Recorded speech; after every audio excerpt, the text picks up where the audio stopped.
क्या आप बहुत दिन से बीमारी से परेशान हैं? जो बीमारी आप डॉक्टर दिखाने के बाद भी सही नहीं कर पा रहे हैं? तो दोस्तों, ये मंदिर में आप जाके एक बार माँ चंडी से आपका मन्नत मांगिए। ये ज़रूर आपका मन्नत पूरा करेंगे। ये एक ऐसा राज है जो मेरे पास जब खबर आया इस मंदिर के बारे में, तो मैंने इस मंदिर में जाने का फैसला किया और इसका जो राज है वो जानने का फैसला किया। तो आज मैं आपको बताऊंगा कि पश्चिम बंगाल के हावड़ा जिले के अंदर बागनान बोल के एक जगह है, उस वहाँ पे ये माँ चंडी का मंदिर है। गांव का नाम है बाटुल और वहाँ पे मैंने गया। आइए चलिए देख लेते हैं क्या हुआ। नमस्कार दोस्तों, सुबह के बजे हैं करीबन 6 और हम लोग निकल चुके हैं। आज एक ऐसी जगह में जा रहे हैं जिस जगह का बात लोगों के बीच में बहुत ज़्यादा फैला हुआ है। अब क्या बात है, नहीं बात है, ये अब हम लोग थोड़ा जानेंगे, क्योंकि हम लोग जा रहे हैं बागनान बोल के एक जगह है वेस्ट बंगाल में, हावड़ा ज़िला में बागनान जगह है। और बागनान में जा रहे हैं मोटा पुकुर बोल के एक जगह है जिसमें मतलब तालाब, मोटा तालाब, और जिसमें नहाने से आपका जितना भी रोग है वो मुक्त हो जाता है, मतलब रोग मुक्ति घटता है। अब ये कैसे होता है, इसका क्या राज है और क्या नियम है, ये आज हम लोग जान लेंगे। तो चलिए चलते हैं बागनान के मोटा पुकुर और वहाँ पे जाके एक्सप्लोर करते हैं कि इसके पीछे का राज क्या है। तो दोस्तों हम लोग निकल अभी देखिए, ये हम लोग डनलॉप से निकल चुके हैं। ये रास्ता हम लोग का सीधा लेके जाएगा बागनान तक। तो चलिए चलते हैं, देखते हैं रास्ते का हाल। देखिए सुबह सुबह रास्ता का हाल ऐसे ही खाली रहता है और हम लोग आराम से चलेंगे, कोई प्रॉब्लम नहीं होगा। ये देखिए अभी हम लोग पार कर रहे हैं दक्षिणेश्वर मंदिर। आप देख पा रहे हैं दक्षिणेश्वर मंदिर, दक्षिणेश्वर मंदिर, और ये रहा बाली ब्रिज।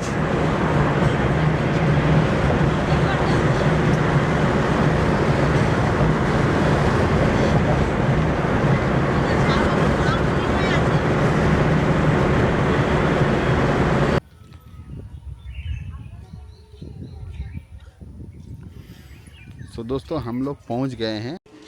ये बागनान के जो मेन लोकेशन है हाईवे के अंदर से गादियारा रोड के भीतर में है ये। और आपको यहाँ पे आने के लिए आपको जीपीएस का सहारा लेना पड़ेगा। और प्रगति संघ बोल के क्लब है, उस लोकेशन को आपको याद रखना पड़ेगा। अब ये देखिए, ये है बाटुल प्रगति संघ, ये है। अब यहाँ से हम लोग आएंगे। ये है मंदिर, देखिए ये है माँ चंडी मंदिर। माँ चंडी मंदिर आपको दिखाई दे रहा है, ये माँ चंडी मंदिर। ये है सावित्री एंड सत्यवान मंदिर, ये आप देख सकते हैं यहाँ पे। और इसके बाद यहाँ पे ये देखिए, यहाँ पे सब कपड़ा उपड़ा फेंक देते हैं नहाने के बाद। और ये है, ये देखिए दोस्तों, ये पुराना है ये पेड़, ये अभी इसके जगह में ये नया पेड़ उगा है अपने आप।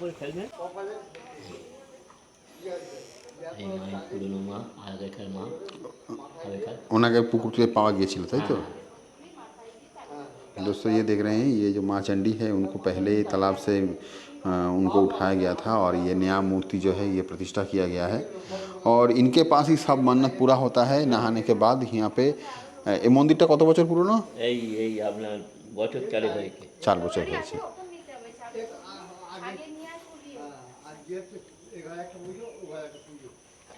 দেখুন মায়ের কি সুন্দর রূপ।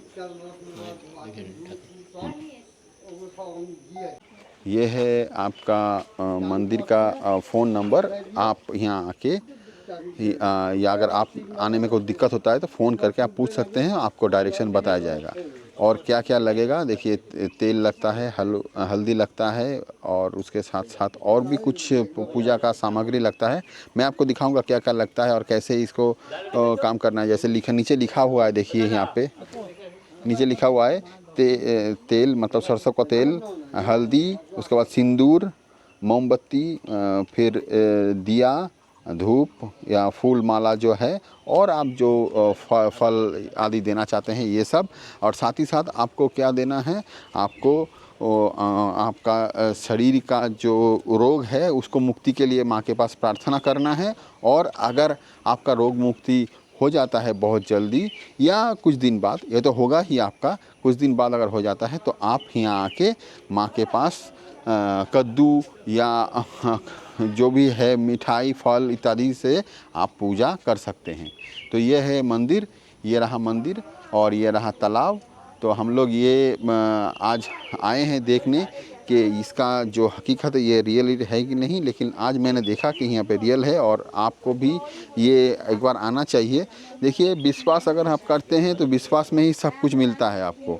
हम लोग विश्वास के ऊपर जीते हैं, तो ये जो है ये एक बहुत ही विश्वास वाला चीज़ है कि अगर आप आते हैं तो आपका रोग मुक्ति घटता है। तो पहले हम लोग को क्या करना है, पहले हम लोग को सिंदूर लगाना है इस पैर में। ये जो पैर दिख रहे हैं आप, बहुत पुराना पैर है, इसमें आपको सिंदूर लगाना है।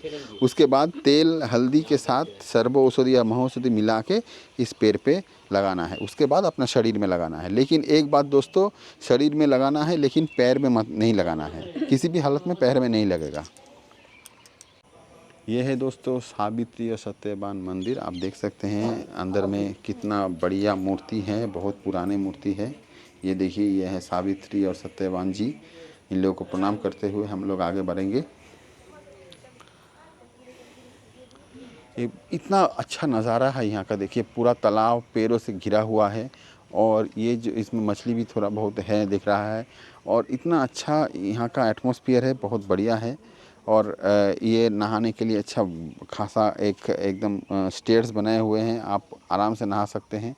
और ये मान्यता है कि यहाँ पे अगर आप नहाते हैं तो आपका रोग मुक्ति होता है। এটা হচ্ছে বহু শত বছর আগে থেকে এখানে মানুষ আসছে, বহু শত বছর। আমাদের পরম্পরায় দেখে আসছে যে মানুষ এই পুকুরে স্নান করে, মা চণ্ডীর কাছে তাদের মনস্কামনা জানায়। মনস্কামনা আবার পূর্ণ হলে বিভিন্ন রকম ফল মূলাদি ঢাক ঢোল পিটিয়ে আবার পুজো দিতে আসে। এইভাবে শত শত বছর ধরে চলে আসছে। এই এলাকার আপামর মানুষ দেখছে যে মানুষ তার উপকার হচ্ছে, তার স্বপ্ন পূরণ হচ্ছে, আবার তারা আসছে। এটা বিশেষ করে রবিবার দিন ব্যাপক অংশের মানুষ এখানে আসে। গতকাল গোটা মাঠময় লোকে ভর্তি হয়ে গেছে। পশ্চিমবাংলার বিভিন্ন জেলা থেকে, এমনকি ইদানিংকালে বিহার উত্তরপ্রদেশ বাইরের রাজ্য থেকেও মানুষ এখানে আসেন। তা কথিত আছে যে এখানে মানে যে মা চণ্ডীর যে আসল মূর্তিটা ঈশান কোণ থেকে পাওয়া গিয়েছিল, সেই ঈশান কোণ থেকে। আগে ওখানে একটা বড় দ্বীপ ছিল। তা আজ থেকে প্রায় 60-70 বছর আগে যখন এটা খনন করা হয়, ওখান থেকে এইখানে একটা মূর্তি, আদি মূর্তি আছে, মা চণ্ডীর আদি মূর্তি পাথরের, সেই মূর্তিটা পাওয়া যায়। রূপোর কলসি, ত্রিশূল এবং আরও একটি মূর্তি, যেটা আগে যে যাদের ছিল ব্রাহ্মণ ফ্যামিলির একটা, সত্যচরণ মুখার্জি, বেহালায় তারা নিয়ে চলে গেছেন। এখানে একটা মূর্তি আছে। তা এইভাবে এই পুকুরটার একটা ঐতিহ্য আছে। এবং এখানে এই পুকুরের যে জল, এখানে বিজ্ঞান মঞ্চ এসে পরীক্ষা করে দেখেছে এই জলের মধ্যে পটাশিয়াম, আয়রন এবং মানুষের শরীরে উপযোগী বিভিন্ন রকম পদার্থে জলটা মিশ্রণটা আছে। এবং আমরা এই পুকুরটা খনন করার জন্যে বছর 4-5 আগে অনেক চেষ্টা করেছিলাম। এই যে দেখছেন আপনারা, ওই সব পাইলেন করেছিলাম। এখানে আমরা ঝাড়গ্রাম থেকে ওই খুব নামকরা একটা ওই জেসিপি আনেছিলাম, যারা খুব এক্সপার্ট, কিন্তু এই ধারটা কেটেছে আর মাঝখানে যেতে পারেনি। জল ক্রমশ উঠে যাচ্ছে আর জেসিপি নেমে যাচ্ছে, যার জন্যে খননটা আমরা ভালোভাবে করতে পারলাম না। এমনই একটা মাহাত্ম্য। আর এই এখানকার যে ঠাকুরটা, এটা হচ্ছে মা চণ্ডী। মানে মা দুর্গার চণ্ডাল রূপ ধারণীকে বলা হয় মা চণ্ডী। সেই চণ্ডী মার অশেষ কৃপায় এবং বিশ্বাসে যুগ যুগ ধরে মানুষ আসছে। আর এখানে আর একটা বিশেষত্ব হচ্ছে, এই পুকুরে স্নানটা করতে আসেন, এটা খুব পশ্চিমবাংলার বুকে খুব কমই আছে যে সমস্ত সম্প্রদায়ের মানুষ এখানে আসেন। হিন্দু, মুসলমান, জৈন, খ্রিস্টান সব অংশের মানুষ এখানে এসে তাদের মনস্কামনা জানায়, যেটা একটা বিশেষত্ব এখানে। যে আমরা দেখেছি বিশেষ অনেক ক্ষেত্রেই যে একটা হিন্দুদের মন্দির বা মুসলমানদের একটা, কিন্তু এখানে সব অংশের মানুষরা আসেন, সব ধর্মে। তো সেটাই একটা এখানকার একটা নতুনত্ব। এবং যত দিন যাচ্ছে ক্রমশ মানুষের ভিড় বাড়ছে এবং মানুষের যে স্বপ্ন, তাদের আশা আকাঙ্ক্ষাগুলো মায়ের কাছে জানিয়ে জলজান্তভাবে আমরা দেখতে পাচ্ছি যে সমাধান হচ্ছে। বহু রোগ নাড়া, বিশেষ করে শিশুদের রিকেট রোগ, ছোট ছোট শিশুদের যে পায়ে পায়ে জড়ানো রিকেট, এই রিকেট রোগ সারানোর ক্ষেত্রে এটা একটা অভ্যর্থ। আমরা দেখেছি এখানে ছোট শিশু যেসবগুলো ওই 10 দিন 12 দিন 1 মাসের শিশুকে এনেও মানে প্রচণ্ড ঠান্ডার দিনেও এখানে স্নান করিয়ে নিয়ে গেছে। মোটা পুকুরই নাম কেন? মোটা পুকুর নামটার পেছনে কারণ? মোটা পুকুর বলতে কথিত আছে এখানকার মানুষের মধ্যে একটা ধারণা যে রোগা মানুষরা এখানে স্নান করে নিরোগ, সব রোগ দূর হয়, সুস্বাস্থ্যের অধিকারী হয় বা স্বাভাবিক কারণে মোটা হয়। সেই জন্য লোকমুখে এটা চণ্ডীমার পুকুরের থেকে মোটা পুকুর নামে খুব পরিচিত, যেখানে স্নান করলে মানুষ মোটা হয়। মোটা মানে সব রোগ তার দূর হয়ে সব সুস্বাস্থ্যের অধিকারী হয়, স্বাভাবিক কারণে এখানে স্নান করতে আসে। সুস্বাস্থ্যের অধিকারী মোটা পুকুরের নাম।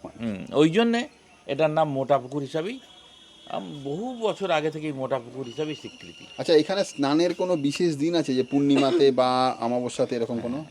মানে রবিবার হচ্ছে একটা মাহাত্ম্য দিন, এবং বিশেষ করে রবিবারে, যে রবিবার পূর্ণিমা পড়ে সে রবিবারে ভিড়টা প্রচুর হয়। পূর্ণিমা রবিবারে এখানে মানুষ অজস্র আসে, অসংখ্য মানুষ আসে পূর্ণিমা রবিবারে। সেইভাবে চলে আসছে পূর্ণিমা রবিবারটা। আজকে গতকালকে প্রচুর ভিড় হয়েছিল, আজকে কন্টিনিউ সারাদিন লোক আসতে থাকে। এর একটা আমরা 22শে জানুয়ারি মায়ের জন্মদিন, এখানে ভোগ টোগ বিতরণ হয়, নানান রকম উৎসব অনুষ্ঠানের মধ্যে দিয়ে হয় 22শে জানুয়ারি। আগে এটা একটা ভাঙা মন্দির ছিল, পরবর্তী সময় একটু দান করা হয়েছে। এবং সবচেয়ে বড় কথা, এখানে যে মন্দিরটা ছিল, মাটির একটা মন্দির ছিল, অনেকবারই করা হয়েছে, কিন্তু সেই মন্দিরটা আপনা হাতে নেমে যেত, এই কোণ দিয়ে নেমে যেত। এটাও যে করা হয়েছে, নানানভাবে করা হয়েছে, বহু মোটা মোটা রড দিয়ে নিচু থেকে ঢালাই করতে, কতদিন এটা থাকবে বলা যাচ্ছে না। আর এই গাছের বৈশিষ্ট্যটা কি? গাছ বলতে আগে ওখানে একটা গাছ ছিল, এটা হচ্ছে পাকুড় গাছ। ওখানে একটা পাকুড় গাছ ছিল, যেটা এমন তার গাছটার রূপ ছিল যেন একটা মানুষ পায়ের উপর পা দিয়ে বসে আছে। সেই পায়েতে মানুষ তেল হলুদ সিঁদুর লাগাতো ওইখানে। তারপর ওইটা আস্তে আস্তে নষ্ট হয়ে যাওয়ার পর, পড়ে যাওয়ার পর তারই একটা অংশ এখানে হয়। এইটাতে মানুষ সিঁদুর দিতে থাকে, এইটাতেই মনস্কামনা জানানো থাকে। আবার অদ্ভুত ব্যাপার, এই মন্দির করার সময় এই গাছটার ডালপালা কাটার ফলে এটা আবার নষ্ট হতে আপনা হাতে, কেউ লাগায়নি ওই গাছটি, আবার একই রকম এরই গাছ একটা ওখানে আপনা হাতে সৃষ্টি হলো। এইভাবে চলে আসছে। তবে মানে মাহাত্ম্য প্রচুর এই পুকুরের, বা এখানে মাহাত্ম্য প্রচুর। বয়স হয়েছে, আমি এই 82 বছর বয়স হয়েছে, বুঝলেন। এই হিস্ট্রি সব জানি, এ আমার মামাতো ভাই, হ্যাঁ, এই বাড়িতে, বুঝলেন। তা এই মোটাপুকুর প্রথম আবির্ভাব হলো, মানে যার পুকুর ছিল এই পুকুরটা সে বিক্রি করেছিল এরা পুকুরটা নিয়ে নিল, নেবার পরে সে বলতে মারা গেল। তা মারা যাওয়ার আগে ওইখানে সে মাটি কাটা হচ্ছে, লোকগুলো মাটি কাটছে, কাটতে কাটতে সে কোম মাল লাগছে, উল্টে পড়ে গেল। যে কোম মারলো সঙ্গে সঙ্গে তাকে তুলে নিয়ে চলে এলুম। যে যার পুকুর ছিল সে এরকম একটা জিনিস গামছায় বেঁধে সোজা বাড়ি, এই পাশের গ্রামে বাড়ি আর কি।